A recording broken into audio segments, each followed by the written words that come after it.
From the moment we are born, we find we are not alone. We belong with other people. Through circumstances, we find ourselves gathered together in institutions. The first institution being the family we are born into. Geography determines our birth nationality, admitting us involuntarily to another institution, known as nation state. We are born into this world on our own. We leave it on our own. But during life, we are rarely on our own, even when alone. We exist within human organizations, whether we choose to or not, and whether we like it or not. Every hermit has family and citizenship, even if they reject it. Later on in life, we find ourselves in even more human institutions, through circumstance or choice. Our nations form alliances and join supranational organizations. We accept a salaried job and are admitted to a commercial corporate organization. Our personal interests lead us to connect with others and join hobby or sporting or religious organizations.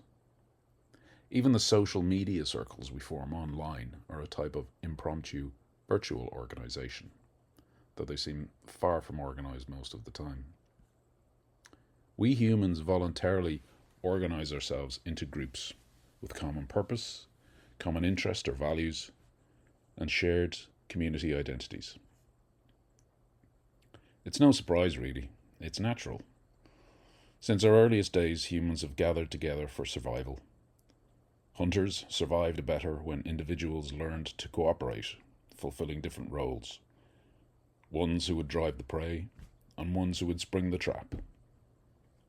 As our groupings slowly expanded in size, and as predation evolved towards agrarianism, our organizing tendencies turned towards defense and protection from human marauders and thieves outside of the walled battlements. The present day proliferous organizational structure of the human race is simply our way of attempting to deal with the complexity of modern human life in an increasingly globalized society. As humanity proceeds, organizations will only impose further on us. We like to think our race has evolved from those predatory days of hunting to survive. That perhaps our predatory nature has evolved into an organizational one, where organizations have become a more civilized way of handling our threat response instincts. The modern existential threats we perceive have become global in nature, such as the climate change crisis, and as such, we're given the impression those threats can only be repelled by global organization, superior to the agenda or the wishes of any lesser organizational groups. Such organizations love to set targets and goals and deadlines, and don't see the hubris of trying to achieve net zero, be it zero emissions of a particular gas or zero road traffic deaths, for example. It is the delusional privilege of organizational elites to think they can remove all risk from life.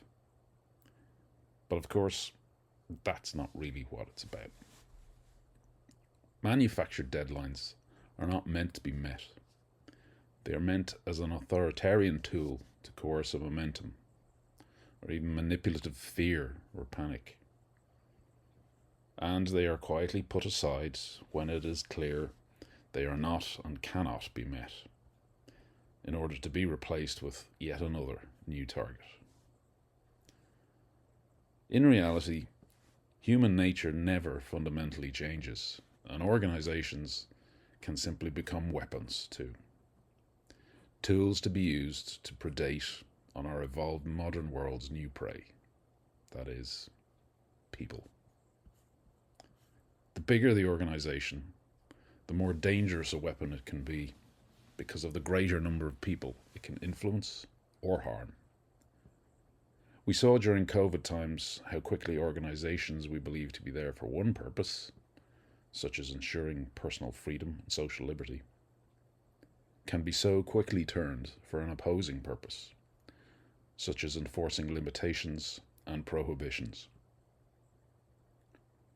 For that same reason, the larger the organization, the more attractive a target it is for those individuals or bad actors who would seek to dominate it or manipulate or corrupt large groups of people. The hazards of modern organization is not just limited to usurpation by powerful individuals at the top, but organization also holds an inherent danger due to the anonymity of the individuals within. Joseph Ratzinger warned of the implicit limits and dangers of our institutional structures, because in them, the principle of personal responsibility easily slips into anonymity. Because no one individual has to account for what the group as a whole decides to do, it means no individual is considered responsible for what the group decides. The group spreads responsibility for decisions and takes them out of the hands of individuals. Majorities are the products of mere chance, and so hold no legal responsibility for themselves. A third danger of organization is in separation. When we come together in an organized grouping, we implicitly create a second group of people who do not belong to our organization. Exclusive communities risk dividing people into insiders and outsiders, othering people with a distinction that can grow and become a discrimination or even an oppression. We eliminate respectful individuality by reducing people's identity to just membership of a particular group. Wars are begun when we clash along lines of human organization, be it geographic, national, religious, ideological, or cultural. Our individualism gets pressurized by organization.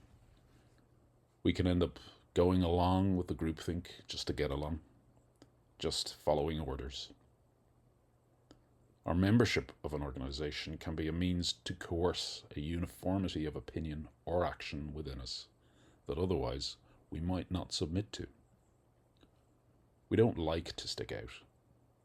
It is a constant tension in our existence, the old story of man versus society.